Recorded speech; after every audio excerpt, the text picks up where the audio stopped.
మేనిఫెస్టోలో చెప్పిన విధంగా ఆర్యవైశ్యుల ఇలవెల్పు వాసవి కన్యక పరమేశ్వరి అమ్మవారి ఆత్మార్పణ రోజును ప్రతి సంవత్సరం మాఘశుద్ధ విద్య తిథి నాడు రాష్ట్ర కార్యక్రమంగా నిర్వహించాలని రాష్ట్ర ప్రభుత్వం జీవో నంబర్ 181 ద్వారా ఉత్తర్వులు ఇవ్వడంపై ఆర్యవైశ్యుల తరపున సీఎం చంద్రబాబుకి ధన్యవాదాలు.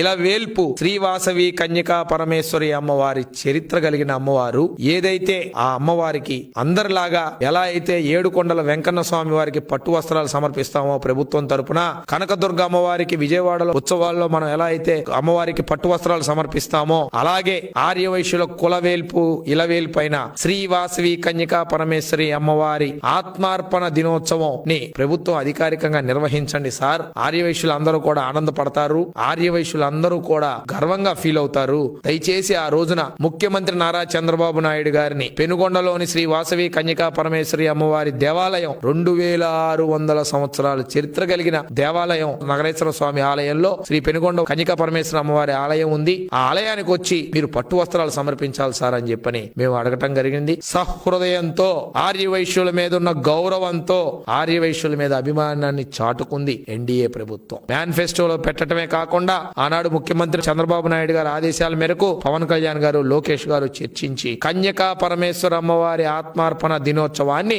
అధికారికంగా నిర్వహిస్తామని కేబినెట్ లో చర్చించి, అసెంబ్లీలో చర్చించి అధికారికంగా నిర్వహిస్తామని ప్రభుత్వం 189 జీవో కూడా రిలీజ్ చేయటం జరిగింది. దీనికి గాను ఆర్యవైశ్య సంఘాలు, ఆర్యవైశ్య సత్రాలు, ఆర్యవైశ్య టెంపుల్ సంస్థలు ఏదైతే రాష్ట్రంలో 300 పైచిలుకున్న ఆర్యవైశ్య కన్యకా పరమేశ్వర అమ్మవారి దేవాలయాలందరూ కూడా హర్షం వ్యక్తం చేశారు. ఏదైతే ఆర్యవైశ్యుల కోరిక మేరకు మాఘ శుద్ధ విధియ ఈ నెల 31వ తారీఖున రావటం జరిగింది. ఈ మాఘ శుద్ధ విధియ రోజున అమ్మవారు ఆవిర్భవించడం జరిగింది. ఆత్మార్పణం చేసుకుంటూ విశ్వరూపిణి మాతగా తన నిజ స్వరూపాన్ని అమ్మవారు విశ్వరూపాన్ని చూపించి అమ్మవారుగా ఆ రోజు కనబడటం జరిగింది. ఆ అమ్మవారి దినోత్సవం ఏదైతే ఉందో రాష్ట్ర పండగగా నిర్వహిస్తూ ప్రభుత్వం జీవో ఇవ్వటాన్ని మేమందరం కూడా స్వాగతిస్తూ ముఖ్యమంత్రి చంద్రబాబు నాయుడు గారికి, పవన్ కళ్యాణ్ గారికి, యువనేత నారా లోకేష్ గారికి ప్రత్యేకంగా ధన్యవాదాలు తెలియజేసుకుంటా ఉన్నాం.